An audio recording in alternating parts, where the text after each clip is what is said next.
Welcome to ABC Interactive English. Hello everyone, I'm Mike. Hi, I'm Rainbow. And here we are on Part C, third and final day of Ready, Set, Play Sports.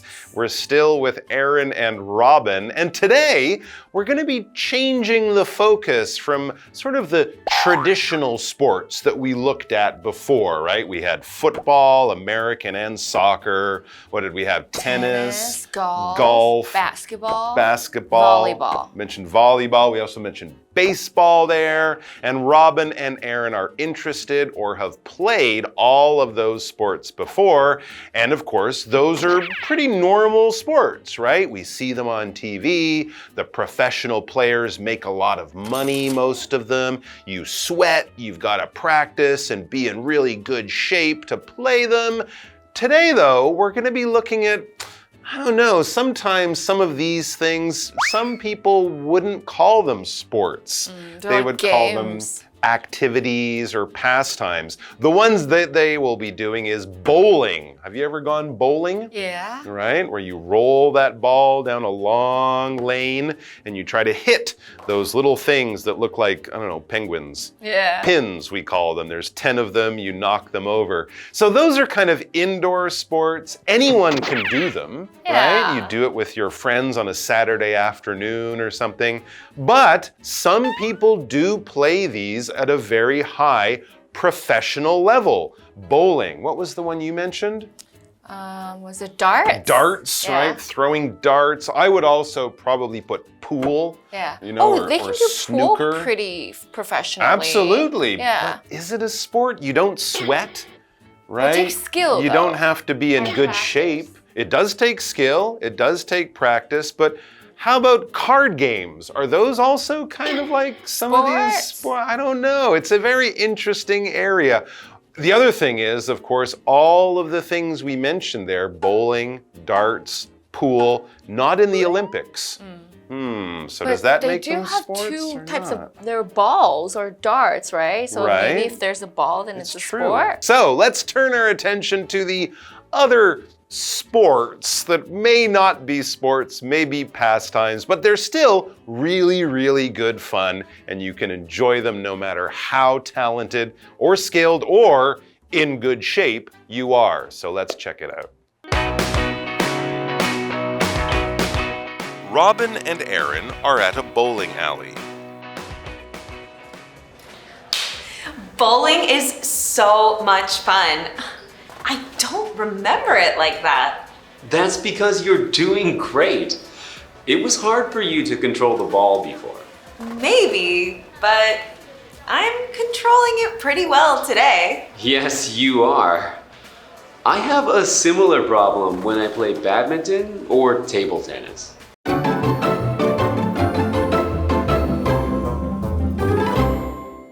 Ready, set, play sports. So today we are not doing a traditional sport. We're going to be talking about bowling, which we discussed, is it really a sport? People can get very heated over it and they can absolutely love it and have a lot of fun. So the article says Robin and Aaron are at a bowling alley. All right, yeah. Of course, when we say these may not be sports, we're not saying they're not fun. We're not saying they're not really good things to do with your time. It's more about the language, right? Sport, pastime, hobby. This is kind of what we're talking about. So I think bowling is in that gray area. I'm not sure it's a traditional sport, but it's still lots of fun. And yes, when you want to do bowling, you need to go to a special place, and we call that place a bowling alley. This will be the entire building, the entire place.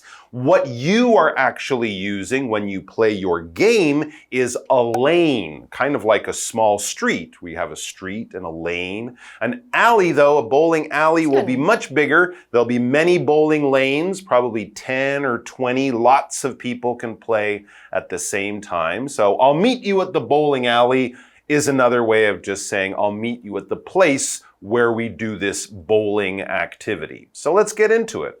Bowling is so much fun. I don't remember it like that. Maybe it's because she wasn't there with somebody she liked. That's true. And also when you do it with your friends and it's just a casual thing, it can be fun. And Aaron says that's because you're doing great. Aww. You're doing really well. You're getting a high score. You're a pretty good bowler. It was hard for you to control the ball before. Oh, she got better. This is definitely the big trick in bowling, controlling the ball on both sides of that narrow wooden lane. They have these areas where you're called the gutter, whereas if your ball curves and goes in there, you're not going to get any points. So controlling your ball and getting it to go straight down where you want it to go, that is the key to bowling. That word control means to make something happen the way that you wanted to. This is important in something like sports. You have to control your own movements to make the ball go in a certain direction. You can control your thoughts. Be mindful of how you think. Sometimes in life there are many things you cannot control. You can just try your best to make it happen, but you're not absolutely sure. So we have many different areas in life that require control. Also, another word that you might have heard before is a remote control, which when you are watching TV, there's a little thing you can press to make it go on and off. And that is a noun called remote control because it can make something happen. Okay, so back to Robin. Robin says, maybe I was doing better today, but I'm controlling it pretty well today. Okay. So that's why she's having a better time, because she's better at it. That's right. She's getting the ball to roll where she wants it to and avoiding those gutters on the side. So she's controlling it well. She's getting a good score. She's doing well at bowling. And Aaron says, yes, you are. You are controlling the ball well today. He says, I have a similar problem when I play badminton or table tennis. These are sports where it can also be hard to control where you hit things. Of course, in badminton, table tennis, and regular tennis, you're using what we call a racket or a paddle for table tennis or ping pong to hit something, and if you hit it too hard, it will go too far, or it will go to the left or the right, it will go outside the table or outside the lines, and again, you will get 0, you will lose the point. So he's saying, I have similar problems controlling the ball when I play sports like badminton and table tennis. If something is similar, it's the same or very much alike it in many ways. It's not exactly the same, but it's very close in many important kind of ways. Of course, with bowling, she's using a big ball and her arm to try to make the ball go straight. With badminton, you're using a racket and you're hitting that funny thing called a birdie, and you're trying to hit it over a net. So it's a little bit different, but in terms of keeping the ball where you want, keeping that thing where you're trying to get it, controlling what you're doing and how you're playing, that is similar. That is quite alike in many ways. So that's why he said, I have similar problems. He's always hitting it too hard or hitting it into the net. He can't control what he's doing. Let's take a quick break and then we'll be back. I never saw you play those sports before. I only play those with my family. I don't like to look silly in front of others. I'm the same way with dodgeball. Okay, enough about that. Whose turn is it?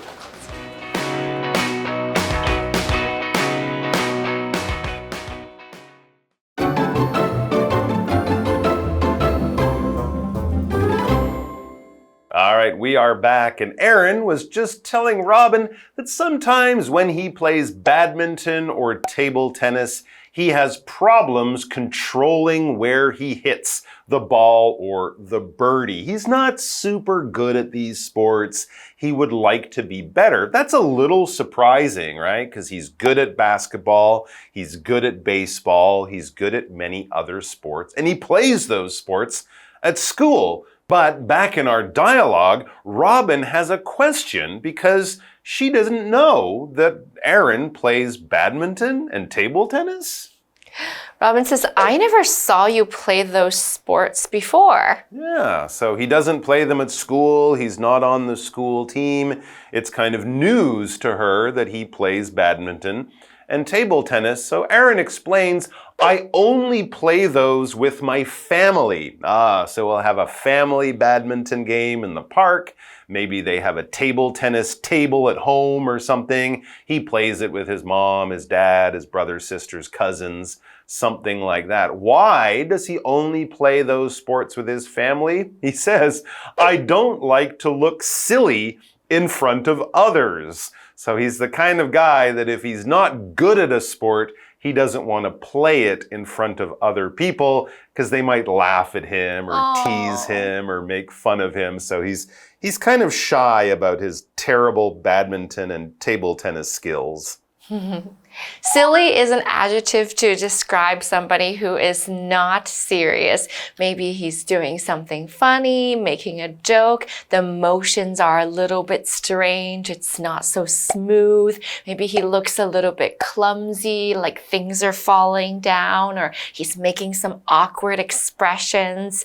This can also be just a word when somebody says that they look silly. They feel a little bit stupid because they're not so good at it. Not that they're trying to look funny, but they're just not great at it, so they don't want to look like they're doing something bad. Exactly. They don't want to feel embarrassed by making mistakes in front of other people. Robin says she has the same thing. I'm the same way with dodgeball.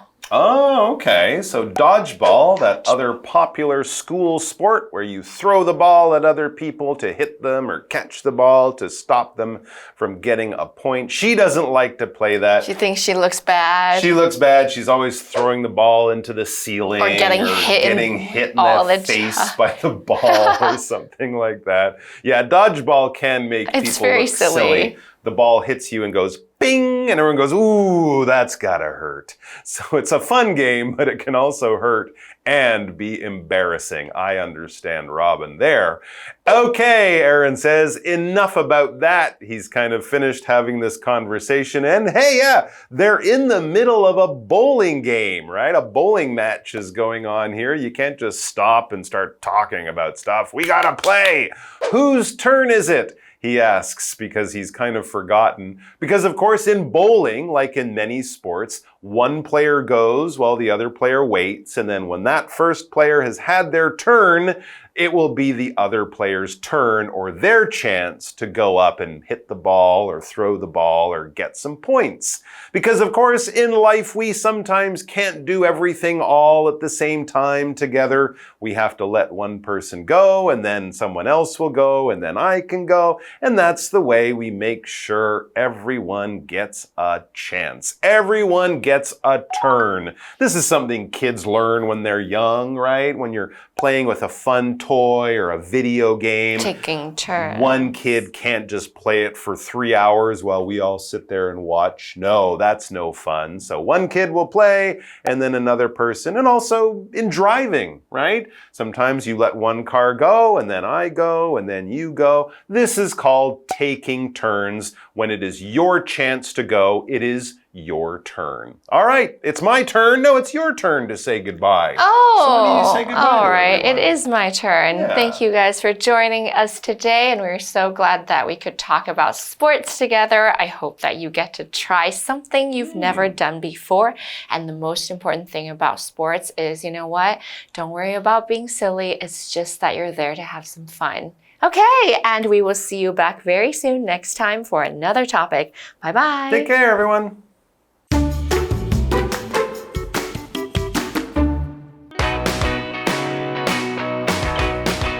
Robin and Aaron are at a bowling alley. Bowling is so much fun. I don't remember it like that. That's because you're doing great. It was hard for you to control the ball before. Maybe, but I'm controlling it pretty well today. Yes, you are. I have a similar problem when I play badminton or table tennis. I never saw you play those sports before. I only play those with my family. I don't like to look silly in front of others. I'm the same way with dodgeball. Okay, enough about that. Whose turn is it?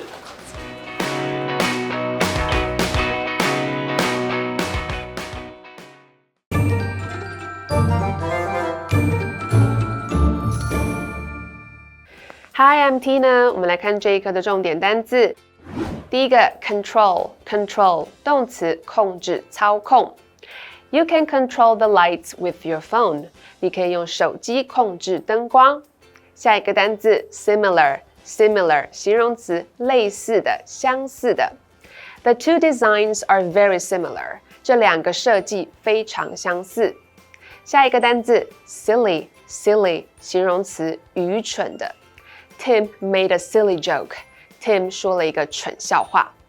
最后一个单字 turn 名词依次轮到什么的或谁的机会。It's your turn to speak now. 现在轮到你发言了。接着我们来看重点文法。